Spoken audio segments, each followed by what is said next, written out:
మహిళలు చీరలు ఇస్తే ఓట్లు వేస్తారని మీరు అనుకుంటున్నారా? అని వాళ్ళు అనుకొని ఇట్లాంటిది ఒక కార్యక్రమాన్ని స్టార్ట్ చేశారు. కానీ మహిళలు ఆ చీరలు వేసుకొని ఆ చీరలతోనే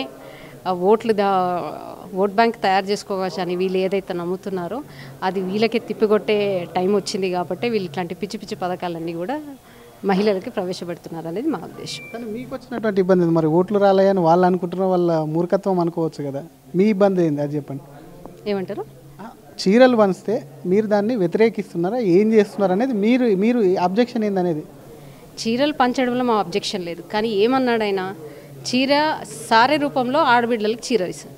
సారే అంటే ఏందో తెలుసా? సారే ఎవరికి ఇస్తారో తెలుసా? ఏ సందర్భంలో ఇస్తారో దానికి ఒక ప్రాముఖ్యత ఉంది, దానికి ఒక అర్థం ఉంది, దానికి ఒక ప్రత్యేకత ఉంది. అట్లాంటిది నువ్వు జయంతి సందర్భంగా, వర్ధంతి సందర్భంగా, వాళ్ళ వర్ధంతి వీళ్ళ వర్ధంతి సందర్భంగా నువ్వు చీరలని ఇచ్చి దాని సారే పేరని ఎట్లా పెడుతుంది? అది మా అబ్జెక్షన్. ఇక్కడ మీరు ఇవ్వాలనుకుంటే ఇవ్వండి, తప్పులేదు. కానీ తెలంగాణ సంప్రదాయాన్ని అవమానించే విధంగా నేను సారా పెడుతున్నాను అంటే 2 ఏళ్ళు అవుతుంది నువ్వు ప్రభుత్వంలో మీ అధికారంలో ఫామ్ అయ్యి, మరి అప్పుడు ఇవ్వండి. ఇప్పుడు ఏ పండుగలు ఉన్నాయని ఇచ్చారు? మొన్నటిదాకా అన్ని పండుగలు వెళ్ళిపోయినాయి కదా, ఆఖరికి కార్తీక మాసం కూడా వెళ్ళిపోయింది. మరి ఏ సందర్భంగా నువ్వు ఈ చీరలు ఇస్తున్నావు అనేది మా క్వశ్చన్. అందుకు చీరల ప్రాసెస్ అనేది ఇంకా రన్నింగ్లో ఉంది, ఇప్పుడు పూర్తయినాయి కాబట్టి మొన్న పండగకి లేదు ఇచ్చామని చెప్పి వాళ్ళు చెప్తున్నటువంటి మాట. మొన్ననే బతుకమ్మకే ఇస్తున్నారు కదా, అప్పటికి ఇవ్వలేదు. ఇప్పుడు కూడా ఏంది, దాన్ని చీరలు పంచాలంటే ఎంతసేపు? 2 రోజులు 4 రోజులు అయిపోతుంది. కానీ దాన్ని December 9th వరకు ఎందుకు? December 9th Sonia Gandhi birthday ఉంది కాబట్టి దాన్ని మర్చిపోవద్దు కాబట్టి December 15th గ్రామ పంచాయతీ ఎలక్షన్స్ నోటిఫికేషన్స్ విడుదల చేస్తారు కాబట్టి ఈ ప్రక్రియ 20 రోజుల్ని కొనసాగించారు. ఈ ప్రక్రియ 20 రోజులు కొనసాగించాల్సిన అవసరమే లేదు. డిస్ట్రిబ్యూషన్ 2 డేస్లో అయిపోతుంది. అట్లాంటి 20 days చేస్తున్నారంటే ఇది జస్ట్ ఎలక్షన్స్ని దృష్టిలో పెట్టుకొని ఓట్ బ్యాంక్ కోసమే చేస్తున్న పని. ఇంకొకటి మేడం, ప్రతి పార్టీకి సంబంధించి వాళ్ళ నేతలకు సంబంధించి పుట్టినరోజున మీ పార్టీ కూడా మోడీ కానివ్వండి, వాజ్పేయి కానివ్వండి, ఏదో ఒకటి పథకాలు తీసుకొస్తారు, ఇట్లాంటివి చేస్తుంటారు. వాళ్ళ నేత వాళ్ళ నాయకురాలు కాబట్టి వాళ్ళు చేస్తున్నామని చెప్పి వాళ్ళు చెప్పుకుంటున్నారు. దానికి సంబంధించి తప్పేం లేదు.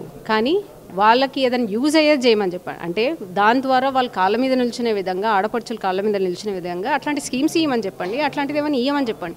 అంతేగాని చీరలు పంచితే ఎంపవర్మెంట్ ఎట్లా జరుగుతుంది, ఉమెన్ ఎంపవర్మెంట్ ఎట్లా జరుగుతుంది అని చెప్పాలి.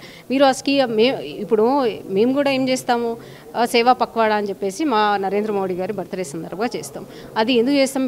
బ్లడ్ క్యాంప్స్ పెడతాం, నలుగురికి ఉపయోగపడే పని.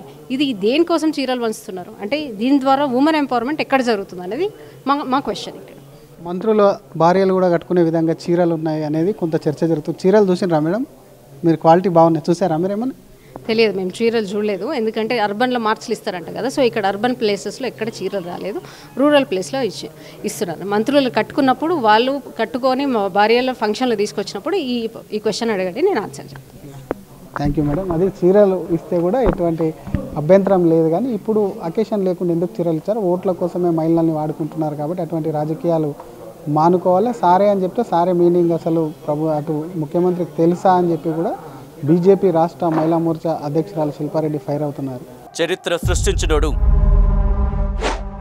ఇప్పుడు ఆ చరిత్రని తిరగరాయబోతున్నాడు.